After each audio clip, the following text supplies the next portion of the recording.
Ako po si Miss Winnie at ito ang ating kwento. Ate, dadalhin na kita sa ospital. Wag, ayos lang naman ako eh. Tsaka dagdag gastusin na naman yan. Anong ayos? Umuubo ka na nga na may kasamang dugo tapos ayos lang? Wala ito. Madalas na rin itong mangyari sa akin eh. Malamang nagasgas lang ang lalamunan ko kakaubo. Umiinom naman ako ng herbal eh. Kaya nga, sa'yo na nanggaling na matagal na yung pag-ubo mo. Basta magpapacheck up ka na. Lilac, alam kong nag-aalala ka, pero hindi natin kayang gastusin sa pagpapacheck up. Paniguradong magre-reseta niya ng doktor ng mga gamot na hindi naman natin kayang bilhin. At saka wala tayong pera ngayon. Saktong pangkain lang ang meron tayo. Magagawan niya ng paraan, ate. Magtatrabaho ako. Hindi. Magtapos ka ng pag-aaral. College ka na sa susunod na pasukan. Ate, bakasyon ngayon. Anong gusto mo wala tayong gawin? Magbulag-bulagan na lang ako sa nangyayari sa'yo? Hindi naman ito malala eh. Ayos lang ako. Ate, wag ka namang pasaway, please. Mas pasaway ka talaga. Mas marunong ka pa sa katawan ko. Napapikit si Lilac at napakagatlabi para pigilan ang sarili na sagutin ang nakatatandang kapatid. Siniyasat pa niya ang katawan ni Lina at doon lang niya napansin na napakapayat na nito at halos ang ilalim ng matay nangingitim na at inakalang dahil lang sa pagpupuyat. Napaiwas siya ng tingin at napabuntong hininga. Hindi niya maatim na titigan ng kapatid dahil sa sitwasyon nito. Bata pa lang sila nang mamatay ang kanilang mga magulang. Hindi nila alam kung ano ang totoong dahilan ng pagkamatay nila. Ang tanging naaalala lamang ni Lilac ay ang litratong nakita nila mula sa pulisya kung saan ang katawan ng mga magulang ay halos gutay-gutay na para bang sinugod ng mababangis na hayop. Dahil wala silang pera, hindi nila nakamit ang hustisya kaya halos nakalimutan na ang kaso. Buo na ang desisyon ko, ate. Magtatrabaho ako. Bakasyon pa naman eh. Sayang ang araw. Kahit makapag-ipon lang tayo pambili mo ng gamot. Lilac, baka kung magtrabaho ka, hindi mo maasikaso ang pag-aaral mo. Wala akong paki sa pag-aaral ko dahil ikaw lang ang natitirang kakampi ko. Kung mawawala ka rin, wala nang silbi ang pag-aaral ko. Ayokong dahil lang sa akin ay masira ang kinabukasan mo. Ang pag-aaral pwedeng balikan, ate. Pero ang buhay mo iisa lang. Ikaw lang ang meron ako. Paano na ako kapag nawala ka? Sige, payag ako. Pero sasamahan kita sa paghahanap mo ng trabaho, ha? Wag na, ate. Kaya ko na. At saka kailangan mong magpahinga. Pinayagan na kitang magtrabaho muna kahit ayaw ko. Pero hindi ibig sabihin nun pababayaan din kita. Kailangan alam ko ang papasukan mo. Dapat ligtas ka at marangal ang makuha mong trabaho. Hindi naman ako maghahanap ng trabahong iligal eh. Basta. Paano ang nararamdaman mo? Yang ubo mo, ate. Baka lumala. Hindi naman tayo maglalakad, hindi ba? Ayos lang yon. Gamitin na natin ang natitira nating pera para makahanap ka ng trabaho. Kapag may trabaho ka naman, tiyak may ibabalik din yun. Sige na nga, alam ko namang bubuntot ka pa rin sa akin kahit hindi ako pumayag eh. Abay, mabutit alam mo. Sabi mo nga 2 na lang tayo. Hindi ako papayag na mapahamak ka, kaya dapat sigurado ako sa papasukin mong trabaho. Oo na, ate.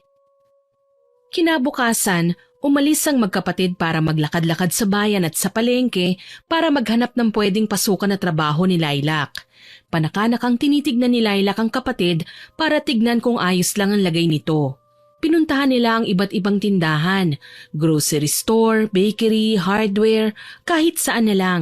Pero halos lahat hindi nangangailangan ng bagong empleyado. Nahirapan si Lilac na maghanap ng mapapasukan dahil bata pa siya at wala namang karanasan sa pagtatrabaho.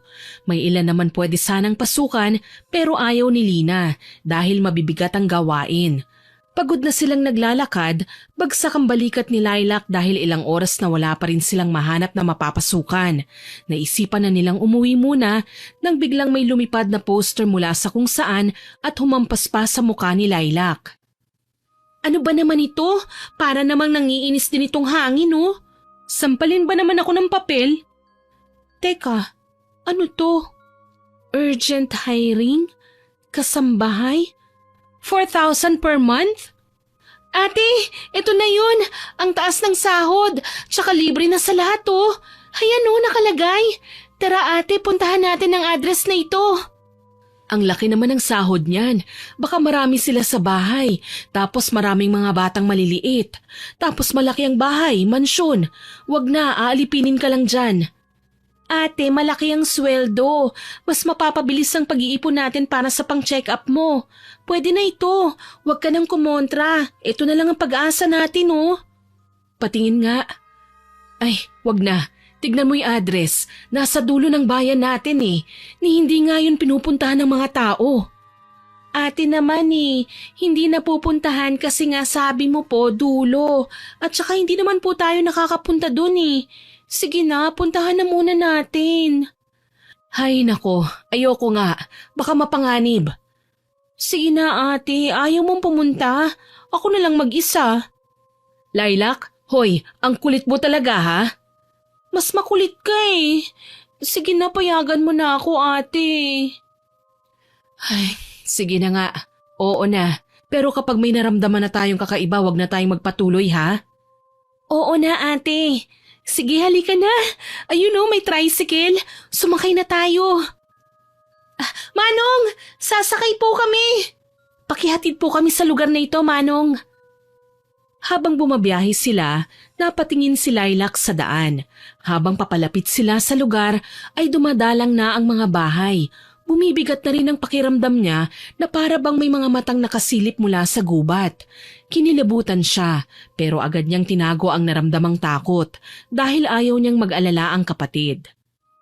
Ayun ate oh, nakikita ko ng malaking bahay. Dito lang kami Manong, maraming salamat po ah. Hala, napakalaking bahay naman. Mansyon ba ito? May ganito pala sa barangay na ito. Nakatago at parang yan lang ang bahay na nakita ko simula nang pumasok tayo sa liblib na daan. Ayan ka na naman ate. Hindi naman ito masyadong malayo mula sa isang baryo. Baka kaya lang malayo kasi sila ang nagmamay-ari ng buong lupain dito. Pero may kakaiba akong nararamdaman dito, Lilac. Umuwi na kaya tayo?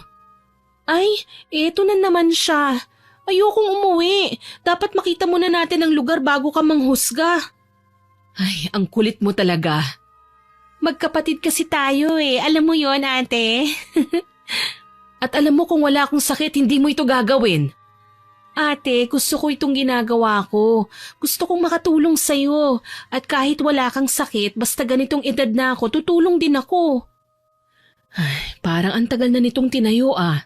Tignan mo, yung semento may lumot na, tapos yung git, kinakalawang na.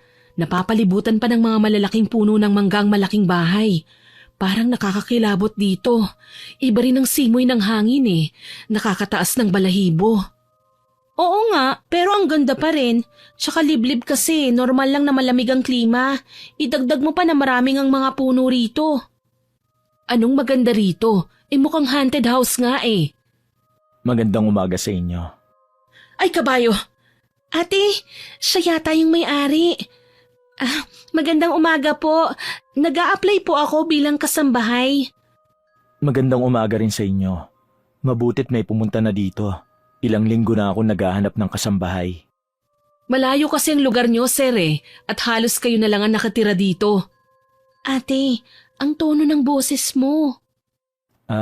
Bago lang din ako dito. Nabili ko ang mansyon na ito ng 1 buwan. Gusto ko talagang dito manirahan kasi tahimik. Malayo sa magulong mundo. Saka naisip kong linisan at ayusin lang ang mansyon na to. Magiging maganda na. Ang sabi ng dating may-ari, napabayaan lang talaga dahil sa abroad na sila nakatira. Kaya po pala. Naintriga din po ako dito, sir. Ang laki po kasi ng sweldo bilang isang kasambahay lang. Tinaasan ko talaga ang sweldo. Alam ko kasing walang papayag na pumunta dito kapag maliit ang sweldo. Tapos malayo pa. Pwede po ba naming matanong kung anong pangalan nyo? Gaya ng sinabi ko, nag-a-apply po sana ako. Ako si Yolo. Pasok muna kayo. Pumunta rin ako ng bayan kanina. Kararating ko lang. Bumili ako ng tinapay. Sakto dumating kayo. Magmerienda muna tayo. Nakangiting tumango si Lilac kasabay ng pagpasok ni Yolo sa loob ng malaking gate. Sumunod naman ang dalawang babae at pinaupo sa mahabang upuan sa sala. Inilibot ni Lilac ang tingin sa kabuuan ng mansyon at napansing halos lahat ng gamit sa loob ay may takip pang itim na tela. Naaamoy din niyang alikabok at kulob na bahay. Napakalawak ng mansyon at napapakamot na siya ng ulo nang maisip kung ilang araw niya itong lilinisin. Nagtimpla ako ng tsaa. Heto ang tinapay na binili ko kanina. Magmerienda na muna tayo. Naku, nag-abala ka pa, sir. Maraming salamat po. Tawagin mo na lang akong Yolo. Hindi pa naman ako ganun katanda. 25 pa lang ako. Ah, pansin ko nga rin po.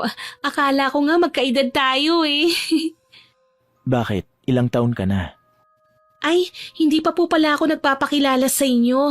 Ako po si Lilac at kasama ko po si Ate Lina. 20 years old na po ako at si ate naman po, 25. Nag-a-apply sana po ako bilang kasambahay kasi kailangan namin ng pera. May sakit po kasi ang ate ko eh. Lilac, hindi mo dapat yan sinasabi. Napansin ko rin nga. Parang hindi mabuti ang kalagayan ng ate mo. Namumutla siya. Medyo maayos pa naman ako. Hindi ko lang mapigilan ng kapatid kong nagpupumilit na magtrabaho eh. Eh kasi wala na nga tayong perang panggamot sa'yo, ate. Hindi mabuti ang kalagayan mo. Mas malala ito kaysa sa inaakala mo. Kailangan mo nga magpagamot. Parang doktor po pala kayo ah. Muntik na akong maniwala. Ate, yung tono ng boses mo, ano ba? Hindi ako doktor.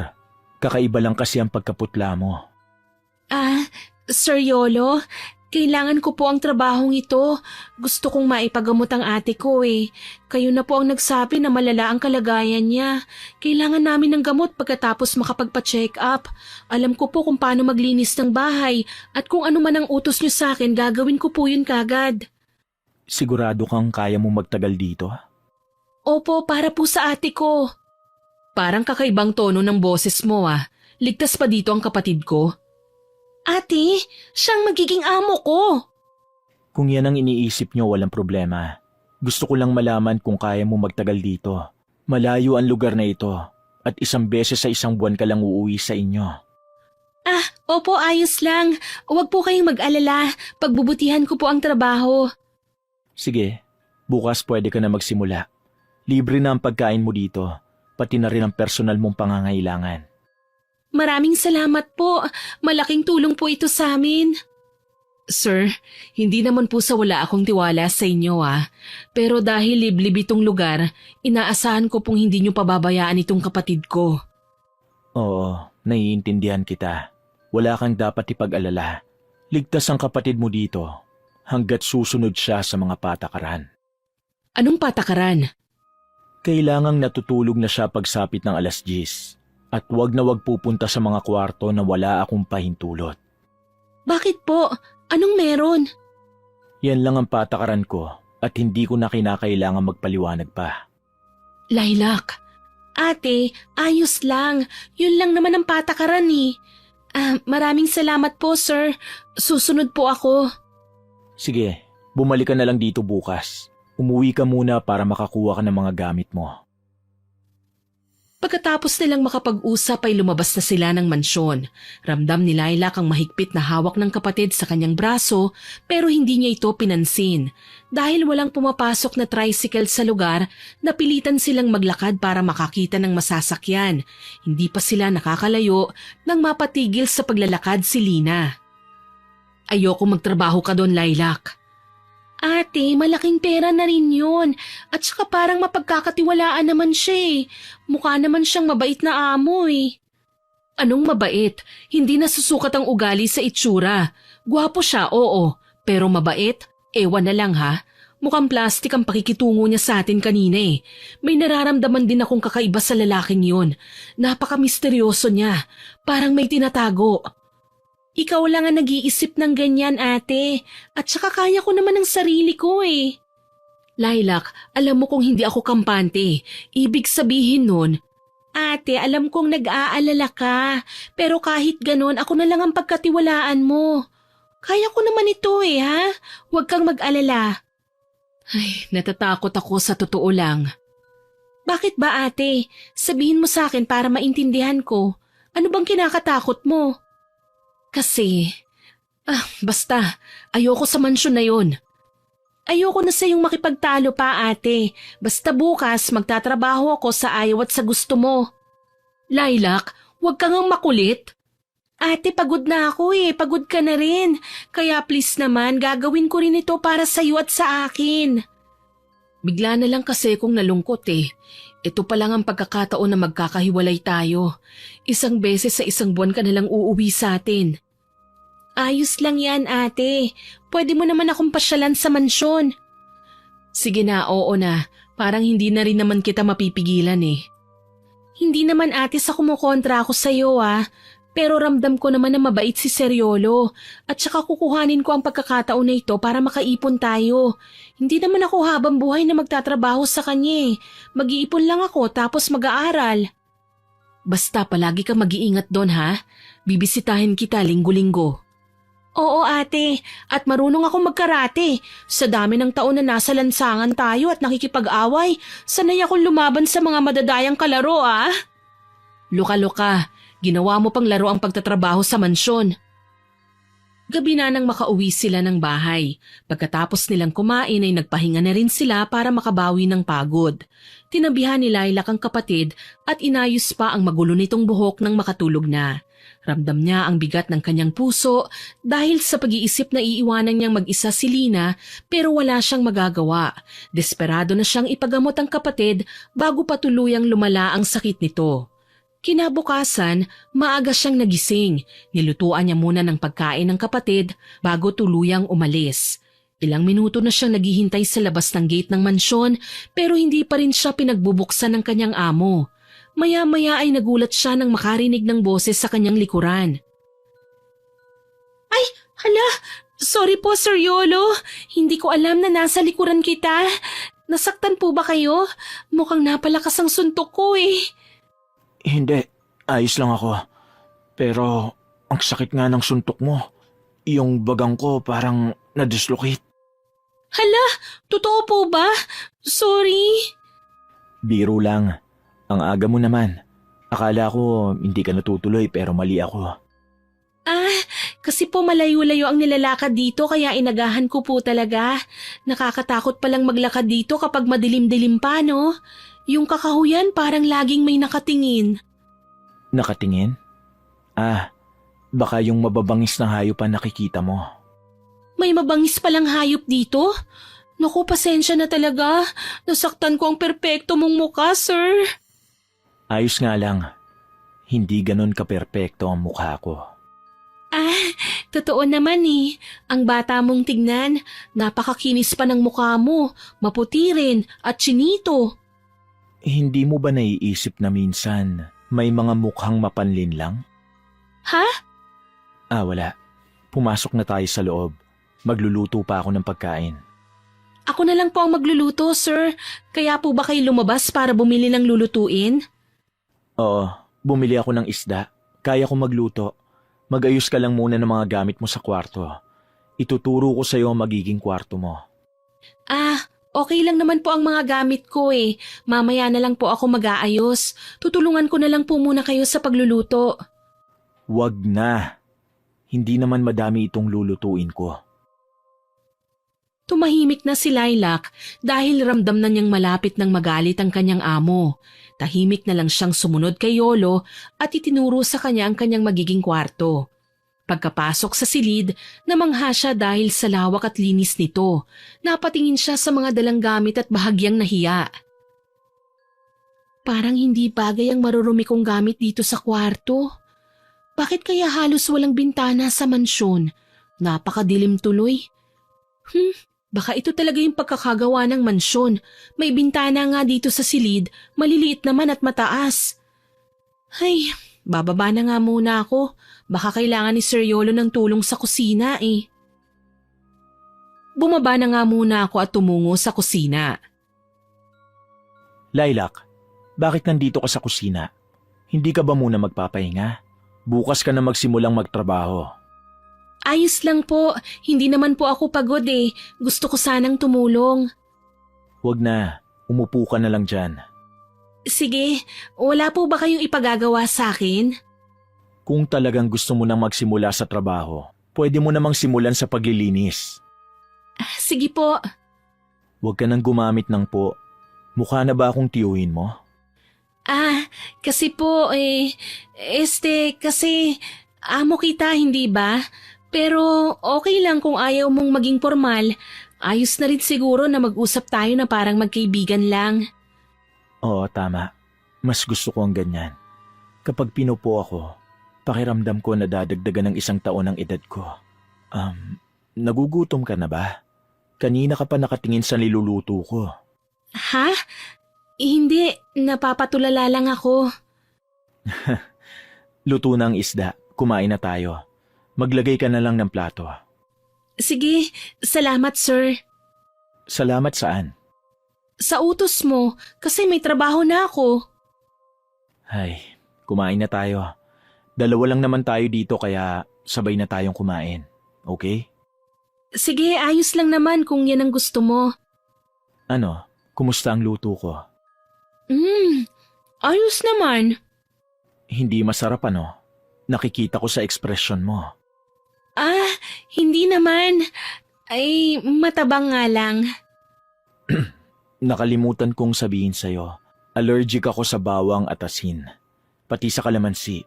Kaya huwag kang maghahanap ng ganun dito sa mansyon. Bawang, kalamansi at asin? Parang aswang lang Yun din ang sabi ng iba tuwing naikukwento ko. Ay, pasensya na. Yun ang una kong naisip Nagbibiro lang ako at hindi naman totoong may aswang. Paano mo na siguro? Hindi pa kasi ako nakakakita Ikaw ba naniniwala ka na may aswang? Hindi ko rin alam kung nag-e-exist ba sila. Wala yan, panigurado. Napakainit na rin ang panahon Kung meron man, tiyak na sunog na sila.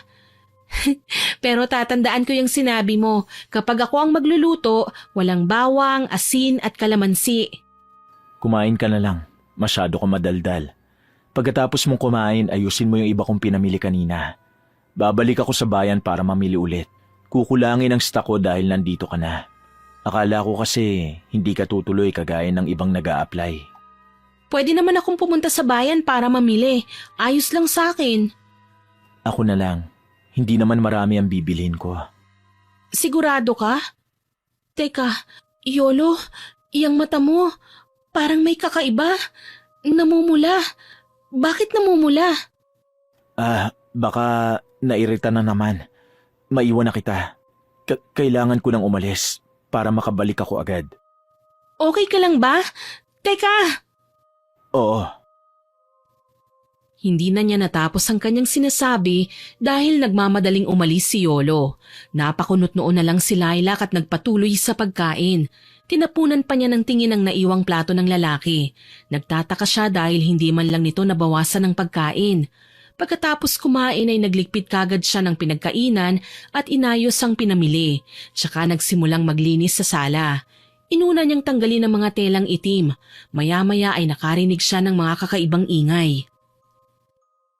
Teka, ano yun? Parang atungal ng mga hayop yun Tama ba yung naririnig ko o guni-guni ko lang? San ba nanggagaling ang ingay na yun? May mga alaga ba siyang hayop dito? Lilac, anong ginagawa mo? Sorry, nagulat ako. Nandyan po pala kayo, sir. Kadarating ko lang. Ang linis na dito Mahusay ka maglinis. Hanga ako sa sipag mo. Anong ginagawa mo dyan sa may bintana? May hinahanap ka ba? May narinig lang po akong ingay ng mga hayop kanina Kaso hindi ko alam kung hayop nga ba yun. May mga alaga ka bang hayop? Baka nagugutom na.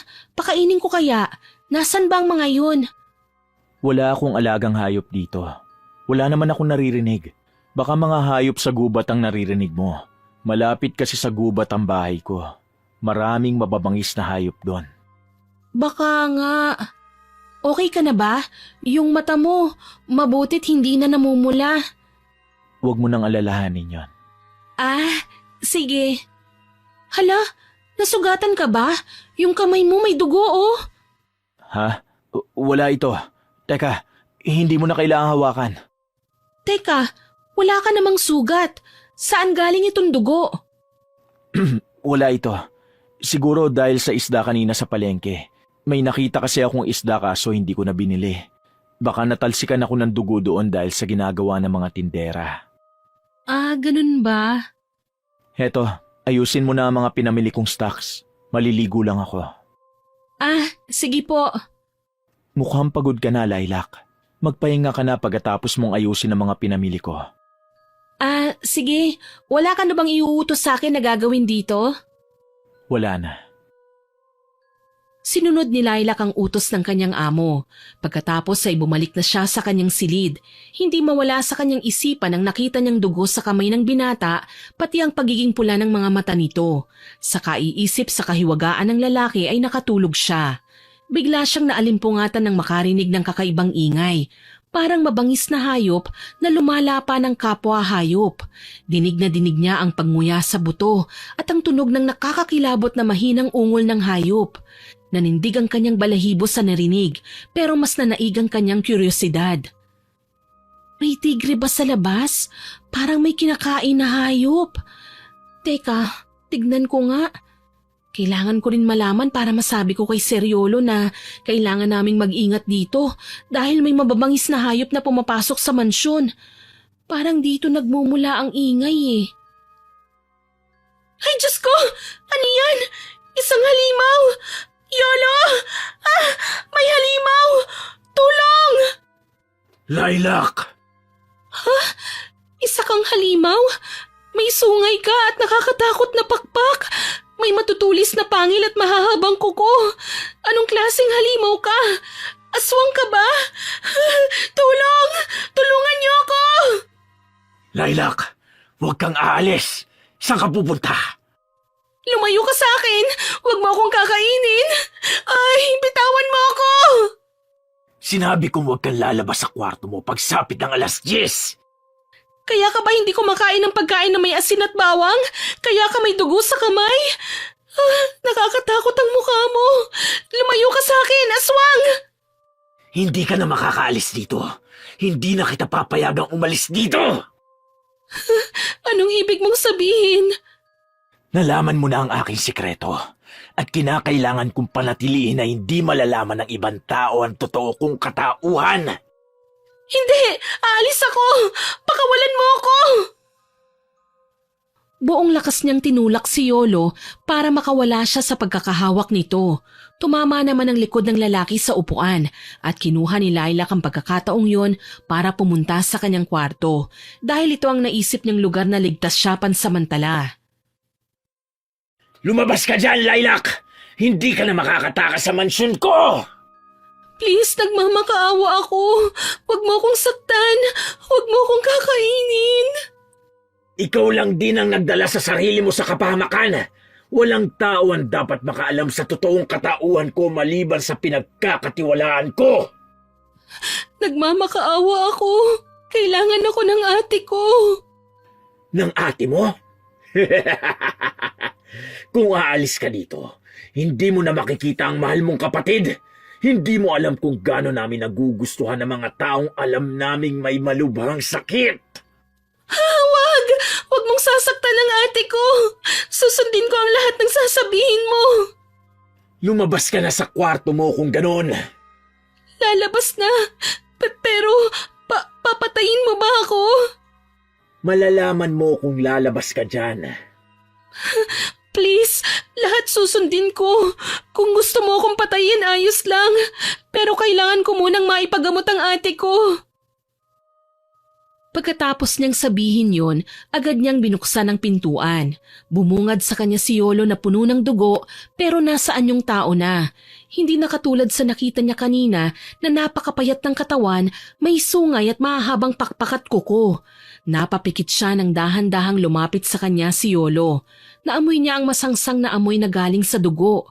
Puno ng takot siyang naghihintay sa gagawin ng lalaki pero lumipas ang ilang minuto, wala naman siyang naramdaman. Dumilat siya at nakitang wala na sa harapan niya ang lalaki. Naramdaman niyang nasa likuran na niya ito. Lilingunin na sana niya ang binata nang marinig ang malamig na tinig nito. Huwag kang lilingon. papatayin mo ba ako? Hindi ako mamamatay tao. Matagal na rin akong hindi kumakain ng kagaya mo. Pero sabi mo kanina. Matagal lang ang sabi ko. Hindi ko sinasabing hindi na ako kumakain. Yolo, patawarin mo ko. Hindi ko sinasadyang lumabas ng gabi. Kaya pala isa yun sa mga patakaran mo. Nakita mo na ang totoo kong anyo. Hindi ka na pwedeng lumabas ng mansyon ko. Yung ate ko, Sir Yolo, kailangan niya ng tulong. Kailangan niya ako. Paano na siya kung hindi na ako pwedeng umuwi? Sana iniisip mo yan bago ka lumabas sa kwartong ito. Ngayon, maging masunurin ka na. Pumasok ka sa kwarto mo at matulog. Napaupo siya matapos manlumo sa narinig. Humagulgol siya sa sobrang takot at pag-aalala. Naramdaman niya ang pagkawala ng presensya ni Yolo sa kanyang likuran. Nakumpirma niya yon nang lumingon siya at ang nakita na lang ay ang patak ng dugong galing sa katawan ni Yolo. Kinabukasan, nagising siya nang bumukas ang pinto ng kanyang kwarto. Pumasok si Yolo, dala ang pagkain na niluto para sa kanya. Agad siyang napaatras at sumandal sa dulo ng kama. Heto ang pagkain mo. Ipinagluto na kita. Hindi ko kailangan yan, Sir Yolo. Pakawalan mo lang ako. Gaya ng sinabi ko, hindi ka na pwedeng lumabas dito hanggat hindi ko sinasabi. Hindi ko ipagkakalat ang sekreto mo. Pangako, wala akong pagsasabihan. Hindi lang ito tungkol dyan. At isa pa, wala akong tiwala sa mga tao. Pangako, ibabaon ko yun sa limot. Walang patutunguhan ang usapan natin. Kumain ka na. Baka nakakalimutan mo. Kasambahay ka rito. Kailangan mo maglinis pagkatapos kumain. Sir Yolo, teka, huwag kang umalis. Mag-usap pa tayo. Anong gagawin ko? Hindi ko kayang magtagal dito kasama ang aswang na lalaking yun. Si ate, kailangan niya ako. Teka, nasaan yung tao siya ngayon At paniguradong hindi siya magiging aswang, lalo na't umaga. Ito ang pagkakataon ko. Kailangan kong makatakas. Nabuhayan ng loob si Lilac at kaagad nag-isip ng plano paano makatakas. Napatingin siya sa loob ng kwarto at napansin niyang may kasamang tinidor sa binigay na pagkain ni Yolo. Kinuha niya ang tinidor at itinago sa kanyang bulsa. Dahan-dahan siyang lumabas ng silid. Nang mapansin niyang wala si Yolo, agad siyang tumakbo papalapit sa pintuan. Anong binabalak mo? Ay, puisit! Nakita niya ako. Wala na ring bawian. Tatakas ako dito kahit anong mangyari. Kahit mamatay pa ako. Lilac! Tumigil ka! Lilac! Malapit na ako sa gate. Konting tiis na lang. Paanong napunta ka kagad dito? Ang pinakaayaw ko sa lahat, yung hindi marunong makinig. Hindi ko hahayaang maging agahan mo ko. Sige, subukan mong lumapit. Itutusok ko itong tinidor sa'yo. Sa tingin mo mapapatay mo ako sa tinidor na yan? Alam mo ba kung paano gamitin yan? Mas maganda na ito kaysa wala akong gagawin. Kung papatayin mo man ako, at least lumaban ako. Binalaan na kita, Lilac. Pitiwan mo ako!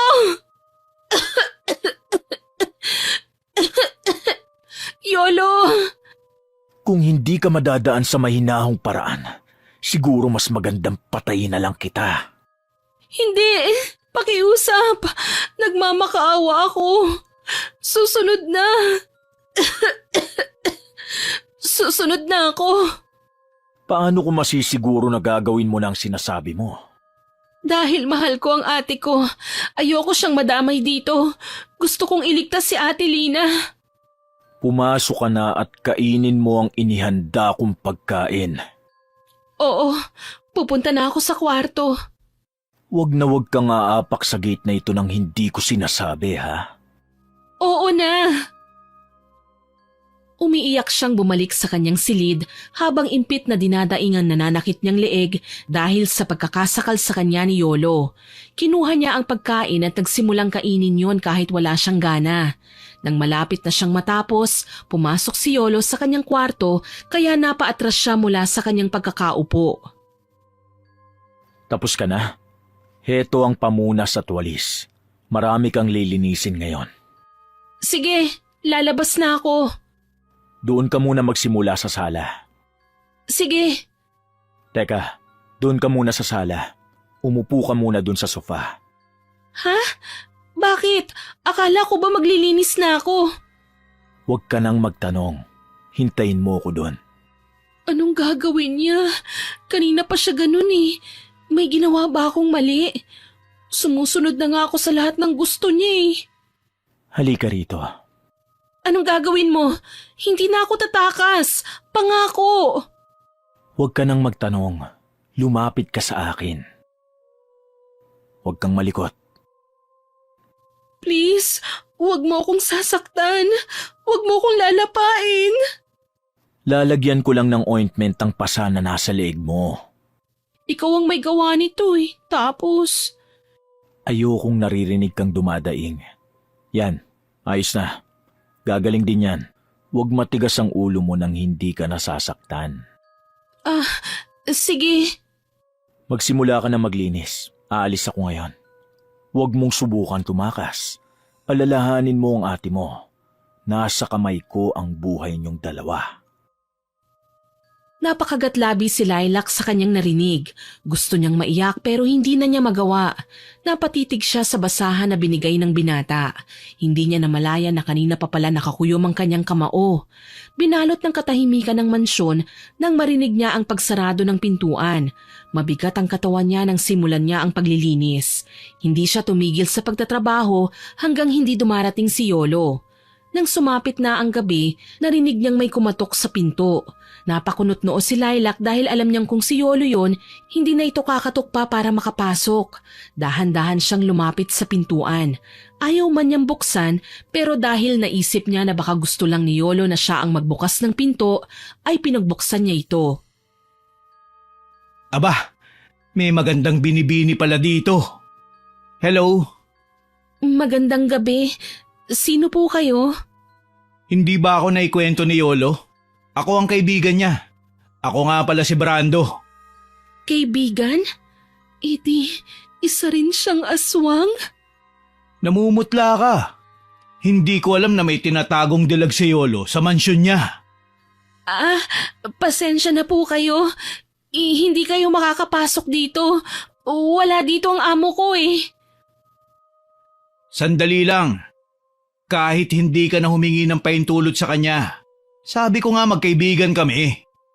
Sorry, pero hindi... Mas lalo mo kong inaakit ng paghiwalayin niyang katawan mo sa ulo mo eh. Palabang ka din no? Huwag po! Brando! Yolo, aking kaibigan. Nandito ka na pala. Akala mo yun? Dito ka pala nakatira? Alam mo bang matagal na kitang hinahanap? Anong kailangan mo? Bakit ka na parito? Yan ba magandang bungad sa matalik mong kaibigan? Pumasok ka na sa kwarto mo, Lilac. Wag! Hindi ba tayo maghahati sa kanya? Mukhang napakasariwa niya eh. Wala akong balak na kainin siya, Brando. At sa akin lang siya. Hindi ako papayag na hawakan mo siya.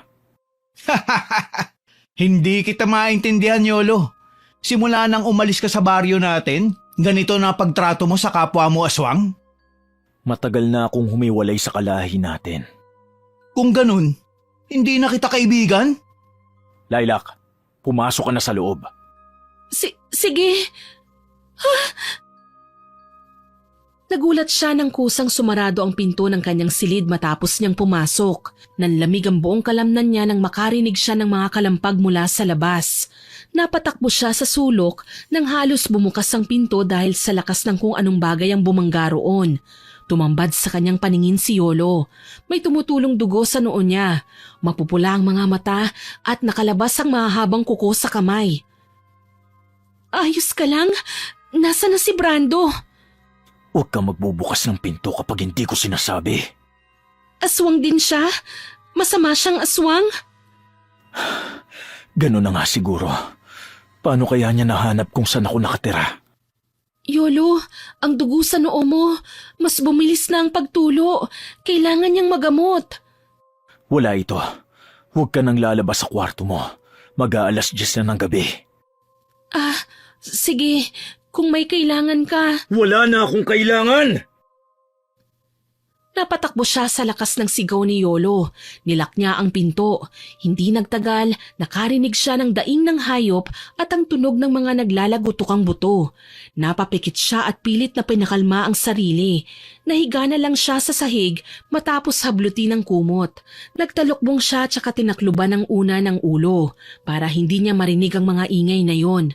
Kinabukasan, nagising siyang nakahiga na siya sa kama. Bakit ako nandito? Sa sahig ako nakatulog kagabi ah. Gising ka na pala. May inihanda akong pagkain sa kusina.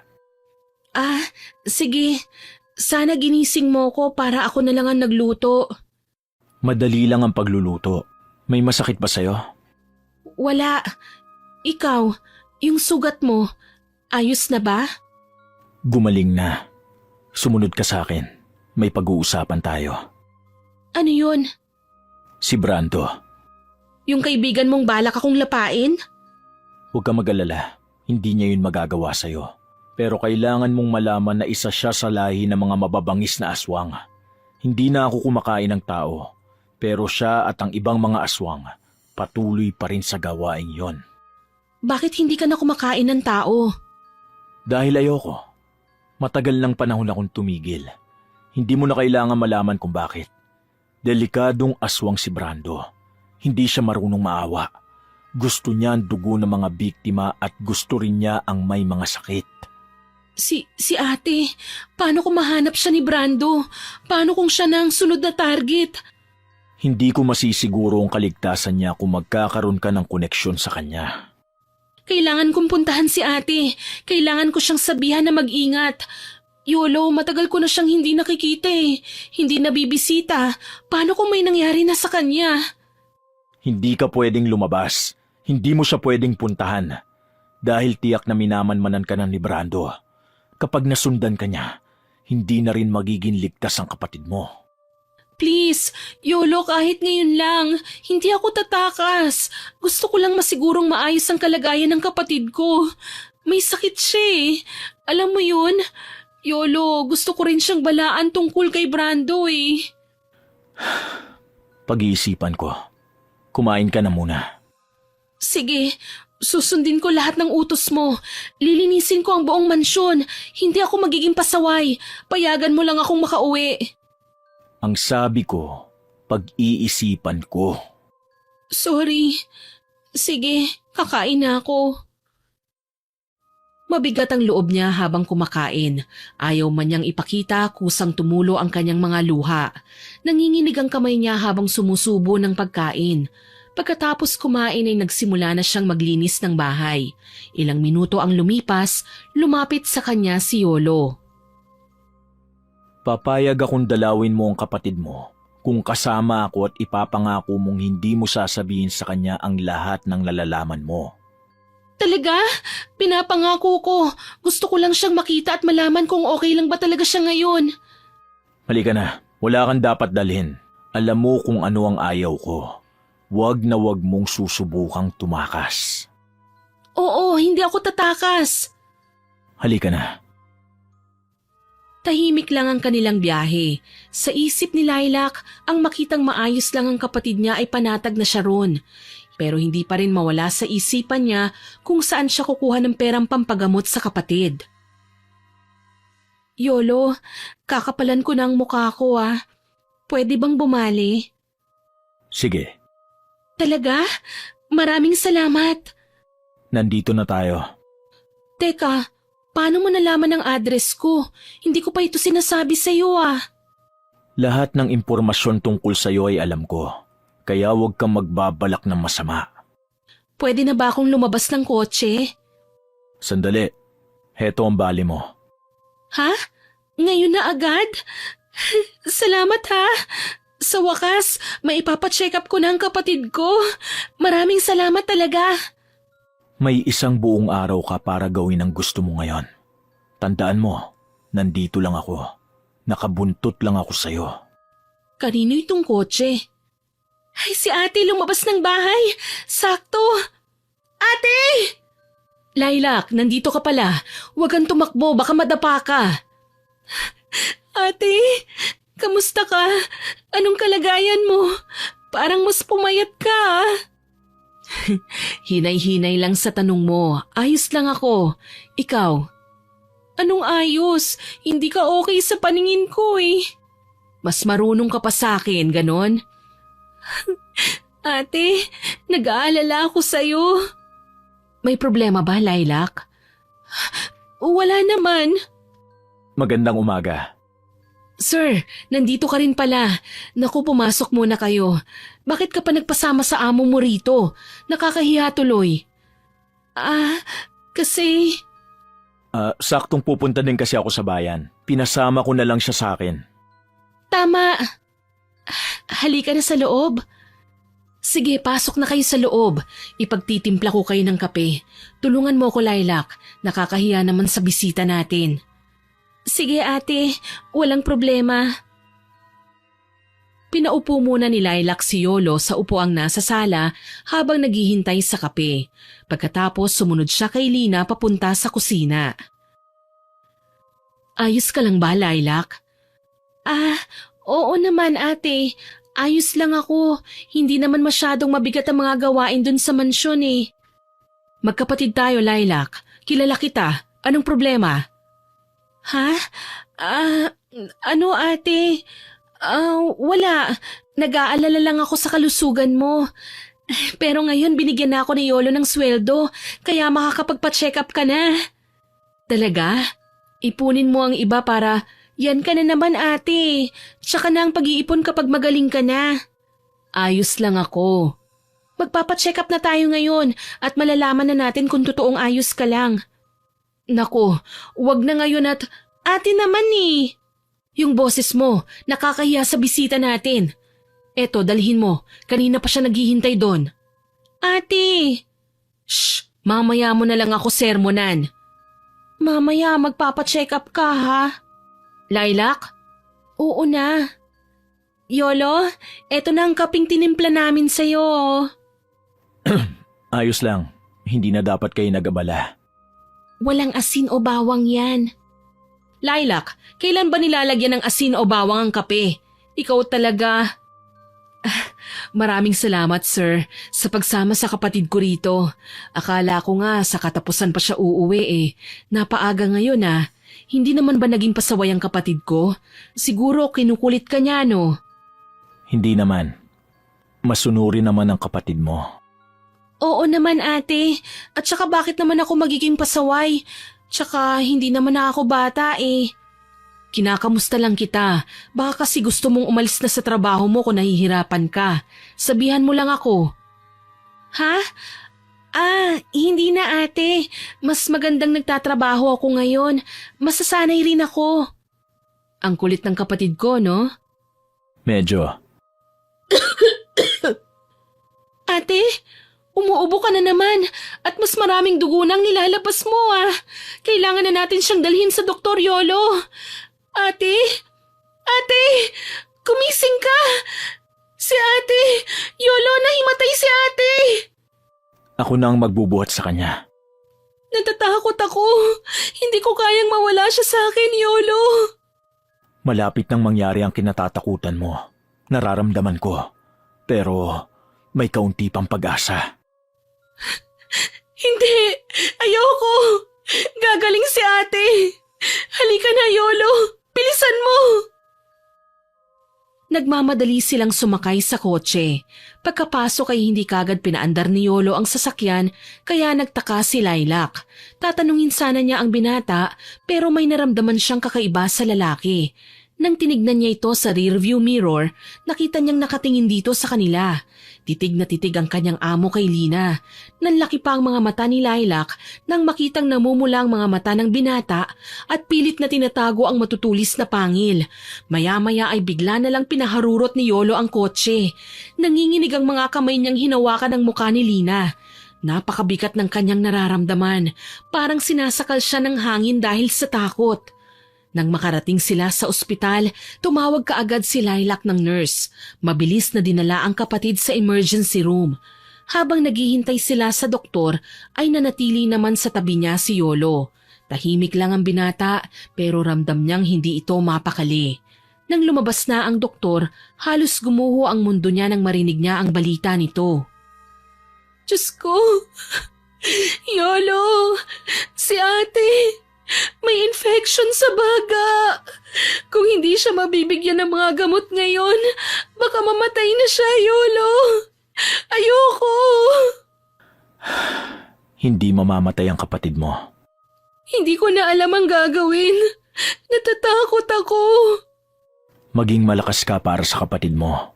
Ikaw ang kailangan niya ngayon. Tama ka. Dapat maging malakas ako. Masusolusyonan ko ito. Maggagabi na. Kailangan na natin bumalik sa mansyon. Pero, hindi ko pwedeng iwan si ate dito. Babantayan ko siya. Tapos na ang oras mo dito. Uuwi na tayo. Pakiusap, hindi ko sasabihin sa kahit sinong sikreto mo. Iwanan natin ang kapatid mo ngayon na. Nararamdaman ko si Brando. Kung ayaw mo ang kapatid mo ang sunod niyang patayin, umalis na tayo. Nandito siya? Paano si ate? Mas lalong malalagay sa peligro ang buhay niya. Ikaw ang pakay ngayon ni Brando. Sigurado kung hindi niya gagalawin ang kapatid mo dahil hindi niya pakilala. Pero kapag nalaman niyang kapatid mo si Lina, maaaring siya ang unahin. Hindi, ayoko mangyari yun. Pero paano si ate? Ako na ang bahala sa kanya. May tatawagan akong kaibigan na pwede kong utusan para asikasuhin siya. Kailangan na nating umalis. Sige, halika na. Umalis na tayo. Magmadali ka. Pagkasakay nila sa kotse ay mabilis itong pinaandar ni Yolo. Halos lumipad ang sasakyan sa bilis ng pagmamaneho niya. Nang makarating sa mansyon ay inis na nagsalita ang binata, ay inihagis pa ang susi ng kotse sa sofa. Pagkatapos ay naghilot pa siya ng sentido. Hindi talaga ako tinatantanan ni Brando. Huwag kang mag-alala sa sitwasyon ng kapatid mo. Gagaling siya. Hindi ko alam kung paanong hindi mag-aalala. Wala pa kaming pambayad tapos... Tatawagan ko ang kaibigan ko mamaya. Ako nang bahala sa lahat ng gasto sa ospital. Ha? Hindi yun libre. Magtatrabaho ka sa akin. Hindi ko alam kung anong sasabihin. Bakit mo ito ginagawa? Huwag ka nang magtanong. Maraming salamat. Teka, yung mata mo, namumula na naman. Kinakailangan ko ng kumain. Pumasok ka sa kwarto mo. Oo, sige. Nanginginig ang kamay niyang sinarado ang pinto pagkapasok sa silid. Hindi nang tagal, nakarinig siya ng daing ng hayop. Pero unti-unti ay nasasanay na siya sa paraan ng pagkain ng kanyang amo. Hindi tulad ng una, hindi na niya tinatakpan ng kanyang tenga. Hindi na rin siya umiiyak. Umupo siya sa kanyang kama at hinayaang dalawin ng antok.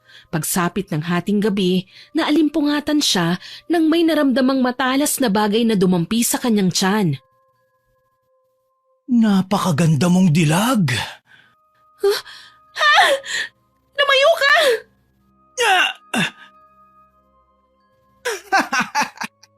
Kaya pala itinatago ka ni Yolo.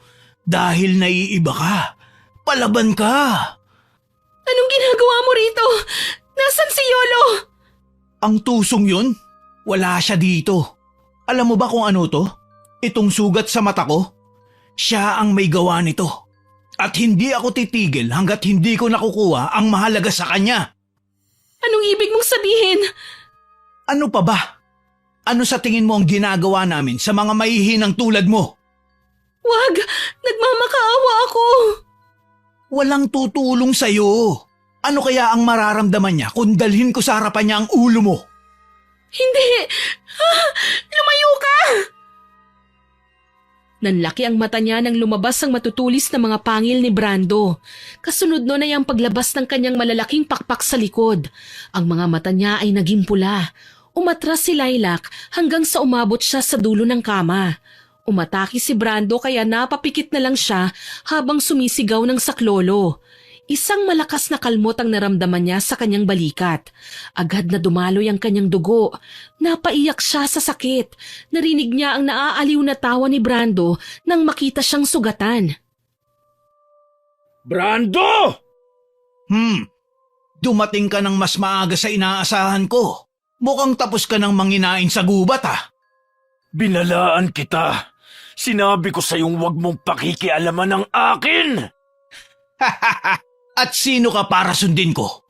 Tinalikuran mo ang angkan natin. Pagsisisihan mo ang ginagawa mong yan. Ipakita mo ang lakas mo, Yolo. Matatalo mo ba ako? Isa ka lang ordinaryong aswang na hindi na kumakain ng tao. Masyado kang maraming satsat. Tayo magharap! Ah! Magaling. Pero anong laban mo sa akin? Umalis ka dito, Lilac! Hindi! Paano ka? Iligtas mo ang sarili mo! Para akong nanonood ng telenovela. Anong akala mo, Yolo? Makakalabas pa siya ng buhay dito? Nang dahil sa mga taong tulad niya, naging mahina ka at wala ka ng silbi. Hindi ako nagsisisi sa naging desisyon ko. At hindi ako papayag na saktan mo si Lilac. Pwes, tatapusin na kita. Nakakainis na ring marinig ang kayabangan mo. Yolo! Sa likod mo! Diyos ko! Nanlaki ang mga mata ni Lilac nang makita niyang bumaon ang matutulis na kuko ni Yolo sa tagiliran ni Brando. Dahil doon, napaubo ito ng itim na dugo at dumadaing na lumayo kay Yolo. Sinamantala niya ang pagkakataong yon para itulak si Brando, tsaka siya dali-daling lumabas ng silid. Dahil wala siyang mapuntahan, nagtago siya sa likod ng kabinet sa kusina. Mula roon ay dinig niya ang mga kalampag na dulot ng paglalaban ng dalawang aswang. Umaalingaw-ngaw ang palitan nila ng atungal. Nagbabagsakan ng mga kasangkapan sa buong mansyon. Hanggang sa marinig niya ang malakas na sigaw ni Brando matapos siyang dumausdos sa sahig. Nang sumilip siya ay nakita niyang tila nilampaso ng lalaki ang sahig gamit ang sariling dugo. Hintayin mo ang pagbabalik ko, Yolo. Walang yaka. Pagbabayaran mo ang ginawa mong to sa akin. Hindi matutuloy ang plano mo hanggat nabubuhay ako! Ah! Babalik ako! Hindi pa ako tapos! Yolo! Yolo!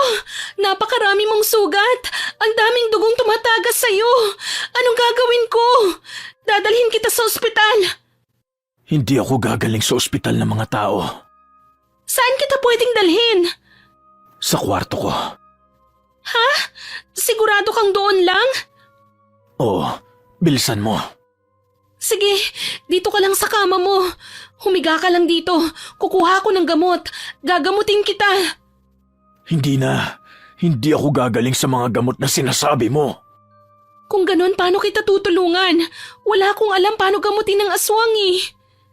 Lilac, umalis ka na. Delikado na rito. Umalis na kayo ng ate mo. Magpakalayo-layo na kayo. May pera ako sa... Hindi kita iiwan na ganitong sitwasyon mo. Hindi na kita mapoprotektahan.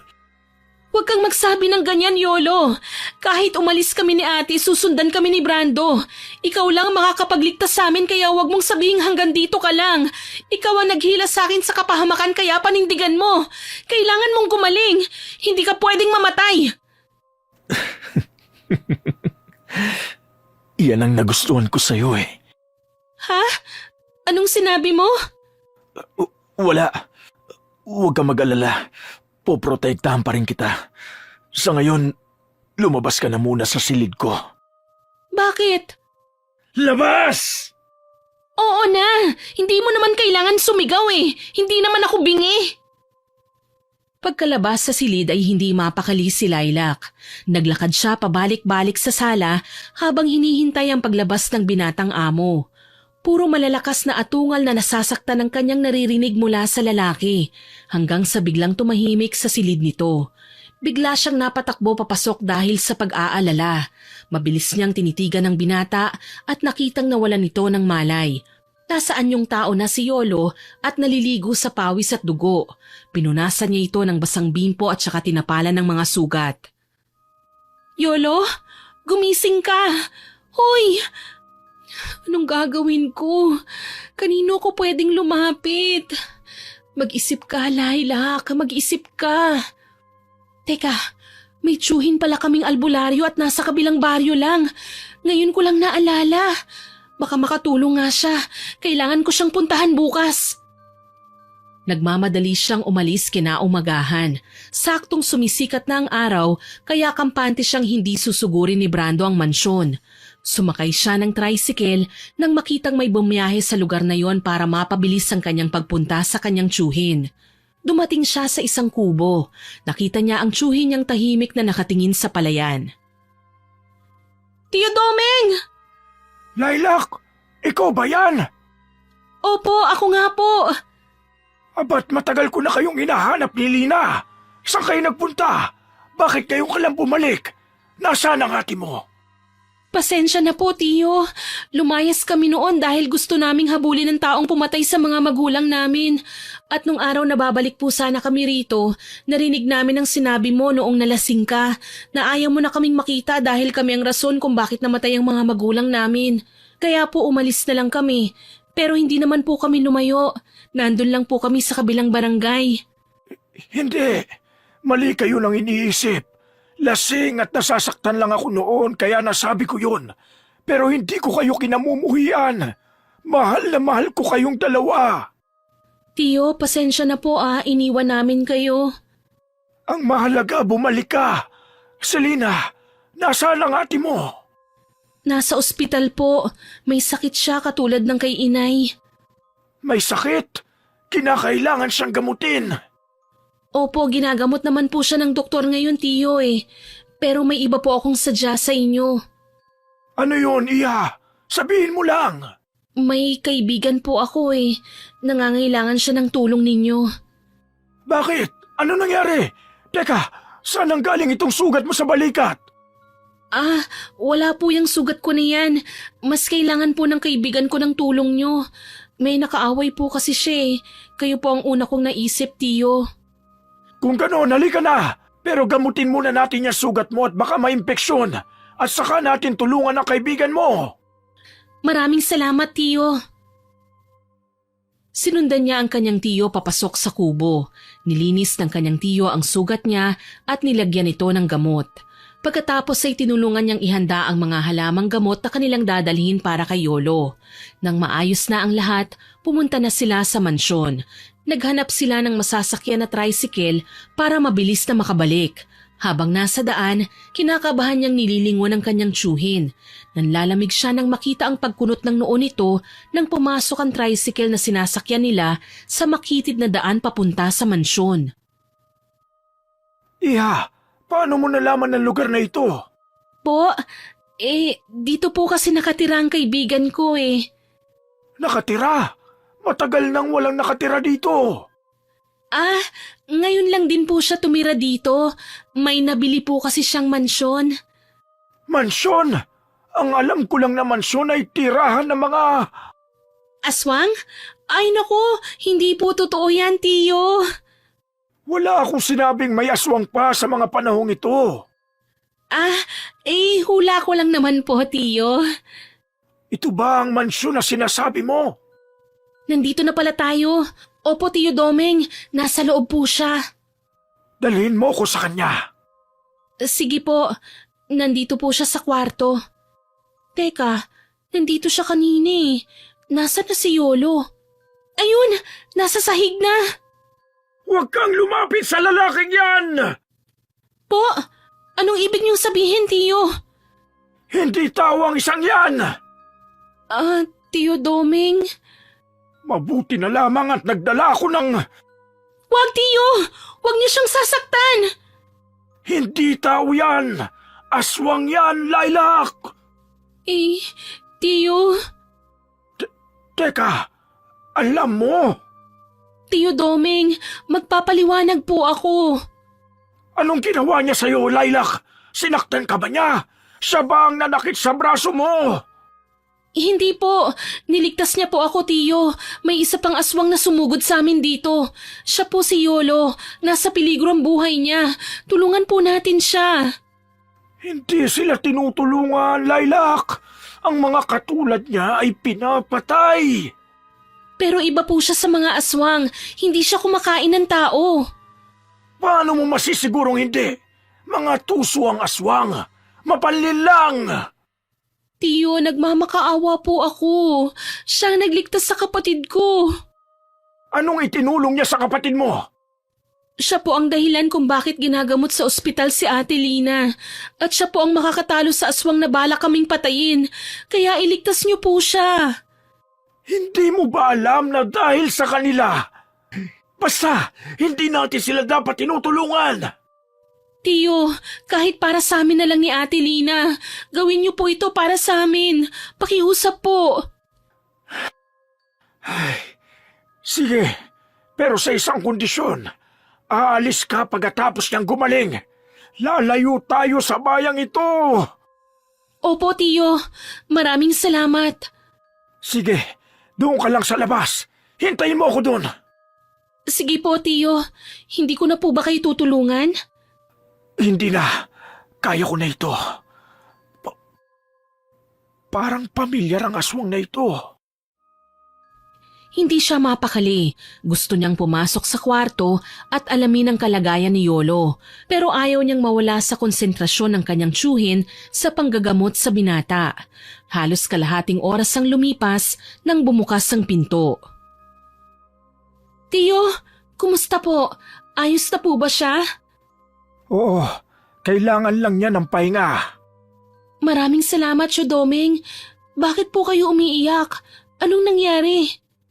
Oras na siguro para malaman mo ang katotohanan. Anong ibig niyong sabihin, Tiyo? Anong katotohanan? Dahil alam mo ng totoong may aswang sa mundo, panahon na para malaman mo ito. Brando. Brando ang pangalan ng aswang na pumaslang sa mga magulang niyo. Ano? Siya rin ang aswang na pumatay sa mag-ina ko. Ha? Ang mga magulang ko? Pinatay ng aswang na yun? Oh, hindi sila pinatay ng tao at hindi rin na aksidente. Pinatay at kinain sila ng aswang. Patawad, Lilac. Dahil nung araw na yon, wala akong nagawa. Kasalanan ko ang lahat kung bakit nangyari ito sa inyo. Yolo, maayos ka na? Bakit bumangon ka na? Hindi ko pa rin kayo maintindihan eh. Ikaw, Yolo, alam mo na sa simula kung sino ako? Hindi, Lilac. Hindi ko alam na makakapunta ka rito. Ang tadhana na mismo ang naglapit sa atin. Hindi ko ginusto na mapunta ka rito at malagay ang buhay mo sa peligro. Mga walang iya kayong aswang! Kung hindi dahil sa pamangkin ko, kanina pa kita pinatay! Handa akong mamatay. Hindi ako natatakot na mawalan ng buhay kapalit ng kaligtasan ni Lilac at Lina. Pero hindi ako ang dahilan ng pagkamatay ng mga mahal nyo sa buhay. Hindi ako ang pumatay sa kanila. Hindi lang ako makalaban noon dahil wala pa akong lakas para lumaban. Hindi ko alam kung anong mararamdaman ko. Kailangan ko munang lumabas. Mabigat ang loob na lumayo muna si Lilac sa dalawang lalaki. Hindi niya alam kung anong emosyon ang sumasabog sa loob niya. Napahawak siya sa upuan sa labas ng mansyon at doon ibinuhos ang luha at sakit na kanyang nararamdaman. Dahan-dahan siyang naglakad papunta sa gate nang bumungad sa kanyang isang papel at isang litratong puno ng dugo. Kinuha niya yun at tinignan. Agad na nanlaki ang kanyang mga mata nang mabasa ang nakasulat sa papel. Lilac! Ano nangyari? Si ate! Nasa kamay ni Brando! Diyos ko! Kinakailangan natin siyang iligtas! Natagpuan niya si Lina. Kinakailangan natin sila mahanap. Ngayon na! At paano kami magtitiwala sa aswang na tulad mo? Hindi mo man kinain ang mga magulang ni Lilac. Wala ka namang ginawa. At isa pa, aswang ka pa rin! Tama na! Si ate! Si ate ang susunod na mamamatay kung hindi tayo kikilos! Huwag kang mag-alala, Lilac. Ililigtas ko si Lina. Dito ka lang muna. Mas ligtas dito. Hindi ako magpapaiwan dito, Tiyo. Sasama ako sa inyo. Pero delikado doon. Wala akong pakialam kung anong mangyari sa akin. Kailangan kong iligtas ang kapatid ko. Si Lilac ang pakay ni Brando. Hindi ko man gusto, pero ang natatanging paraan ay gawin siyang... Nahihibang ka na ba? Buhay ng pamangkin ko ang itataya mo! Hindi mo siya pwedeng gamitin! Sinusumpa ko. Ako ang mamamatay, hindi si Lilac. Tiyo, walang silbi ang buhay ko kung wala si ate. Sige, pero isuot mo ito, Lilac. Kung mapapasakamay ka ng aswang na yun, basagin mo itong kwintas. Makakawala ka sa kanya. Maraming salamat, Tiyo. Nasa kagubatan sila. Doon sila nagkukuta. Palagi akong pumupunta sa gubat dahil minamanmanan ko ang mga kilos nila. Magpapalit ako ng anyo bilang wakwak. Pagkatapos, kumapit kayo sa akin. Ililipad ko kayo papunta ron. Hindi pa rin kita pinagkakatiwalaan, tandaan mo. Hindi mo ko kailangan pagkatiwalaan.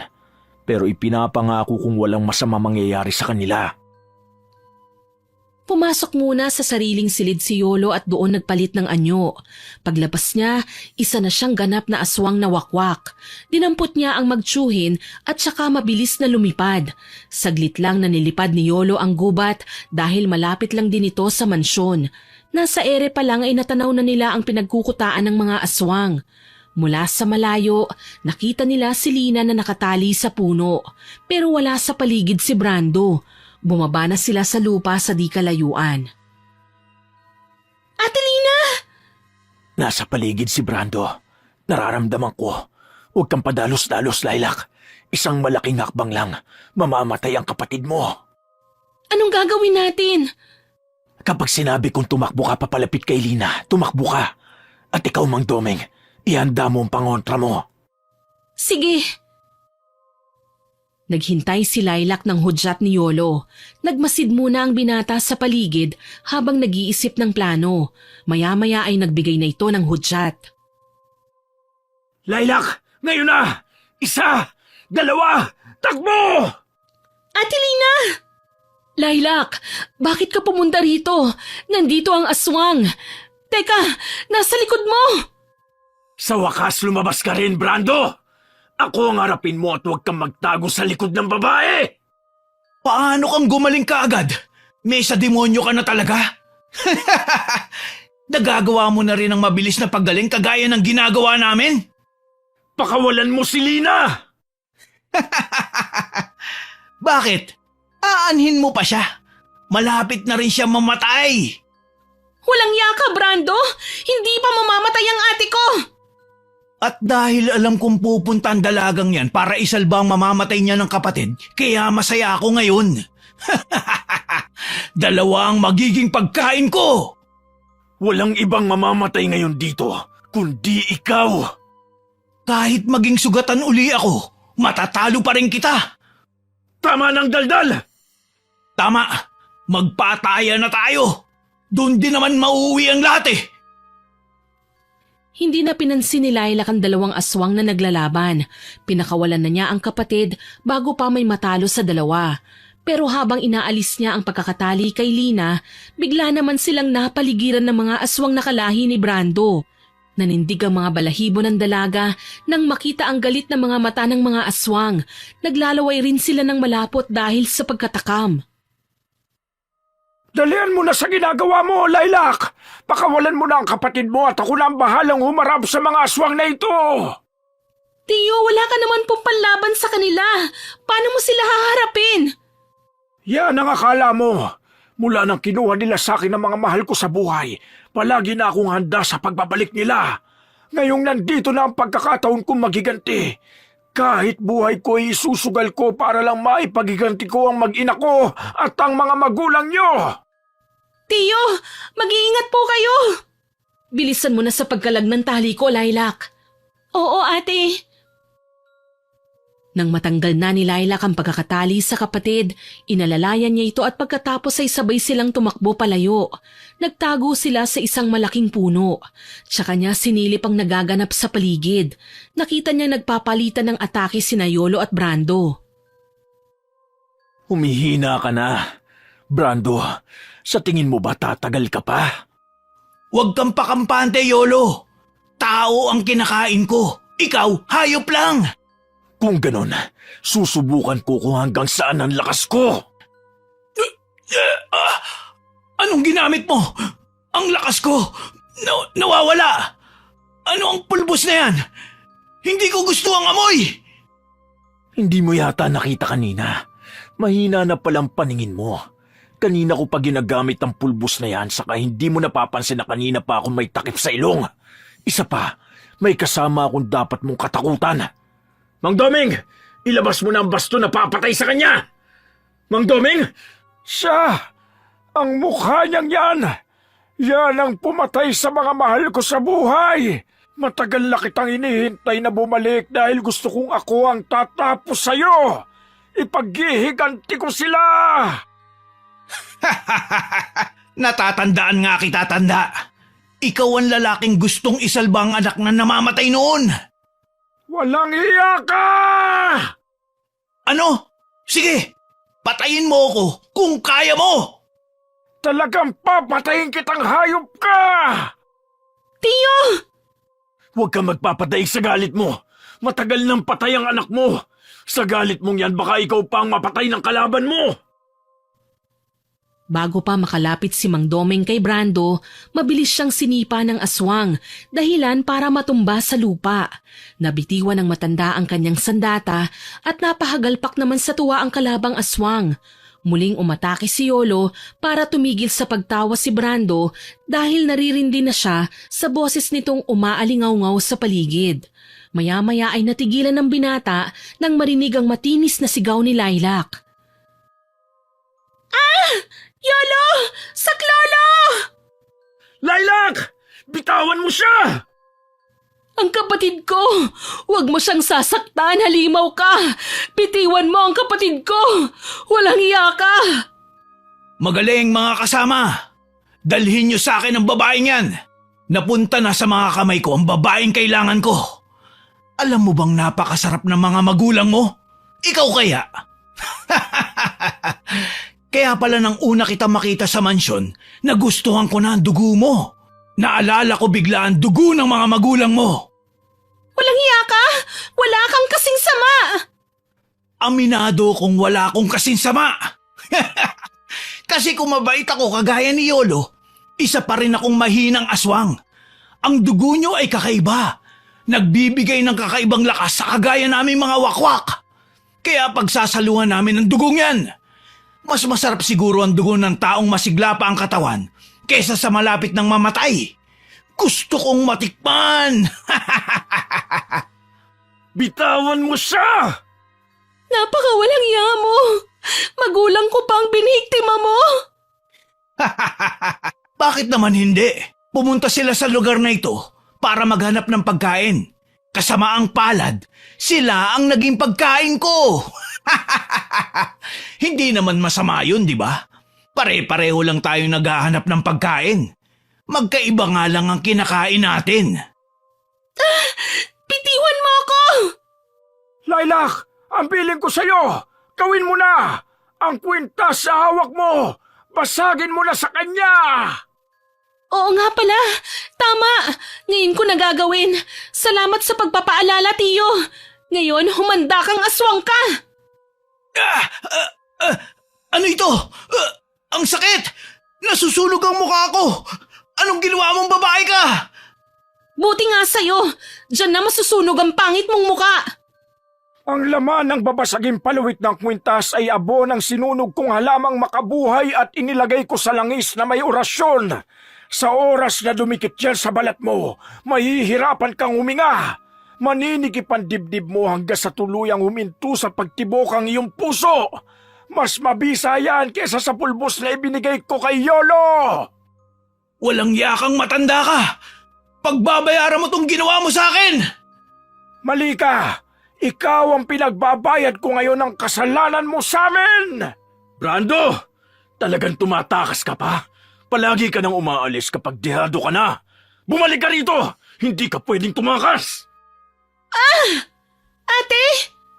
Kinagat silina ng isang aswang! Sandali, pamangkin! Nandyan ako! Hala, Mabilis na nangingitim ang sugat mo! Tiyo, mamamatay na ba ako? O magiging aswang na rin? Kinagat ako ng aswang. May rabies ba sila? Huwag kang mag-isip ng kung ano-ano. Malayo naman sa bituka ito. Sa braso ka lang kinagat. Ate, huwag kang matutulog, ate. Pagagalingin ka ni Tiyo. Papahirang kita ng langis para hindi kumalat ang laway ng aswang. Dito lang kayo. Nagsisitakas na ang mga aswang na kasama ni Brando.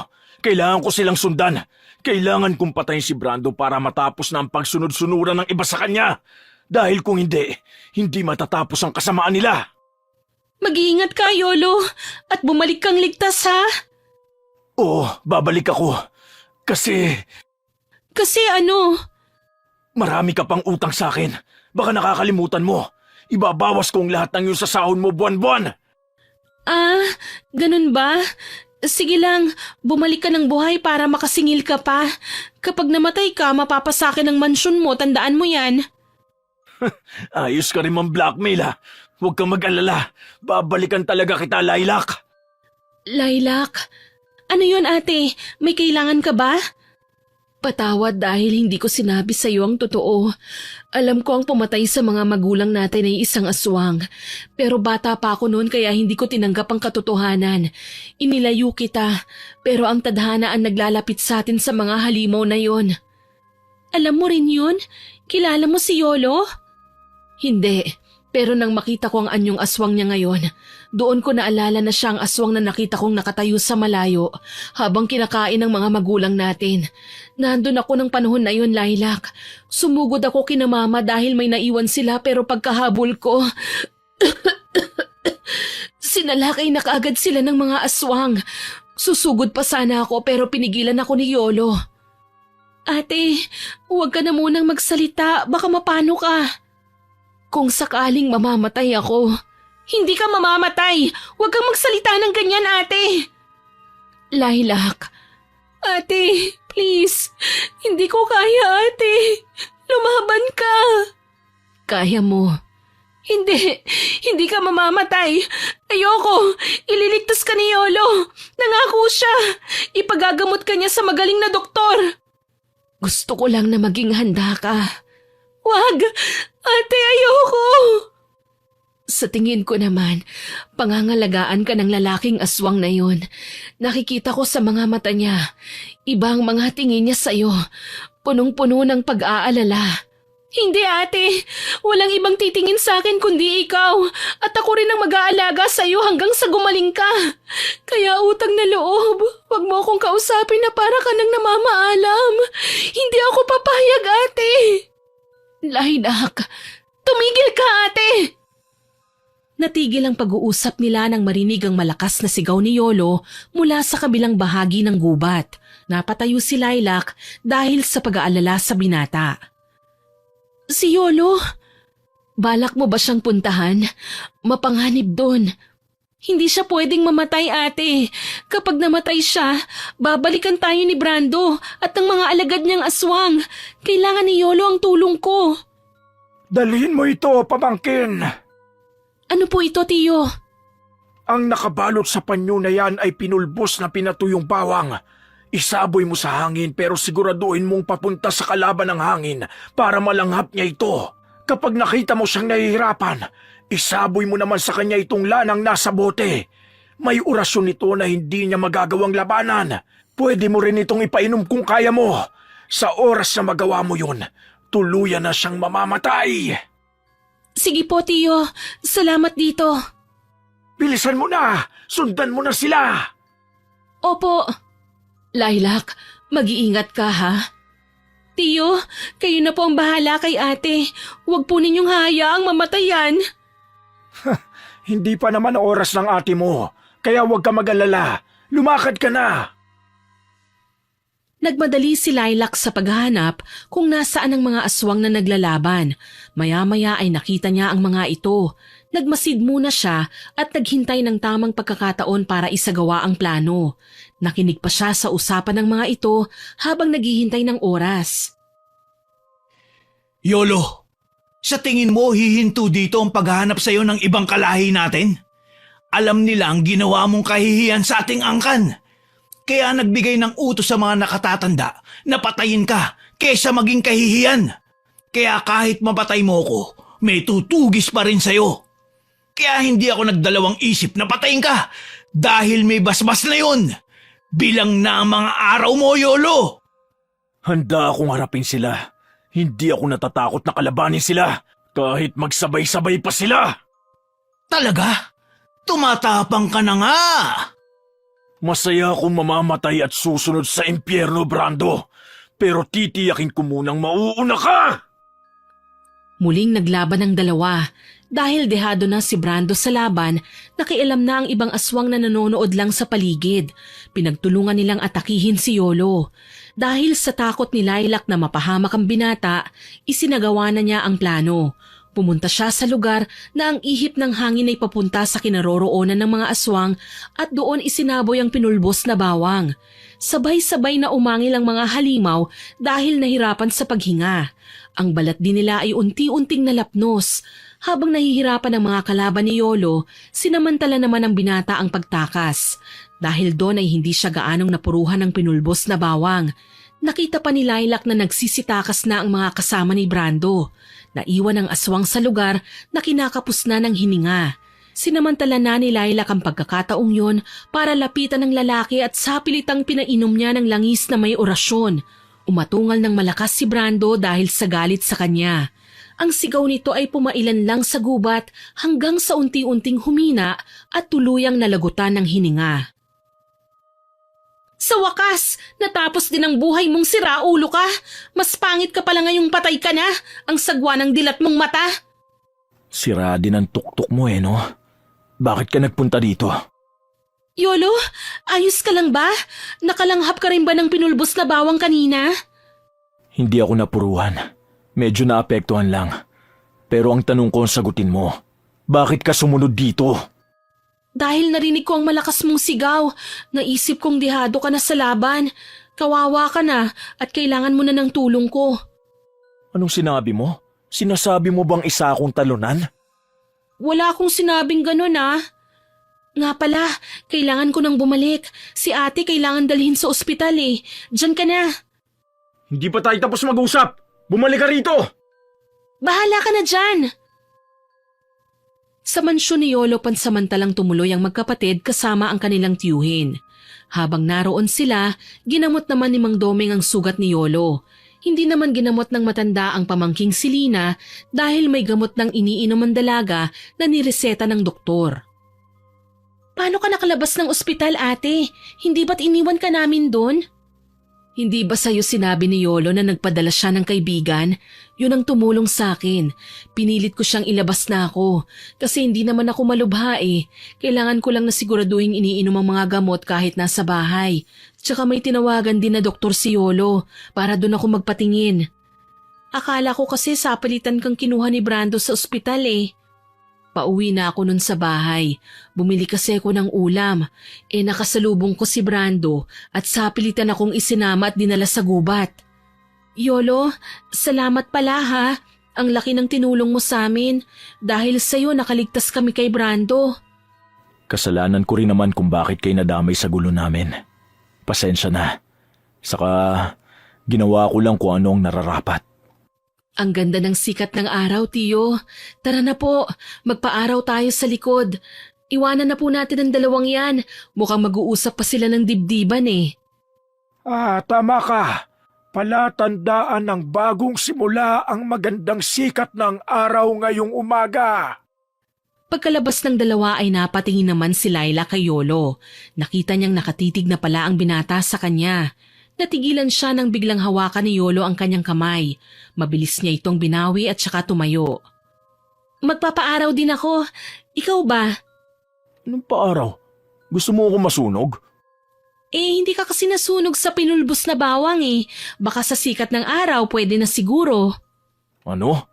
Di gusto mo na nga ako mamatay. Wala akong sinabing ganun Wala kang sahod ng 3 buwan. Hala, madaya. Kasalanan mo yan. Ginagalit mo ako Imbis na mainis ay napangiti siya habang nakatingin sa binata. Naisip niyang hindi lahat ng masasama ay mananatiling masama. May mga nilalang na kayang magbago. Hindi siya nagsisisi na naging kasambahay dahil naging makulay ang kanyang buhay. Lumipas ang ilang taon, naging albularyo si Laila kagaya ng gusto niyang gawin. Nagpaturo siya sa kanyang tiyuhin kung paano ang maging albularyo at ginabayan naman siya nito.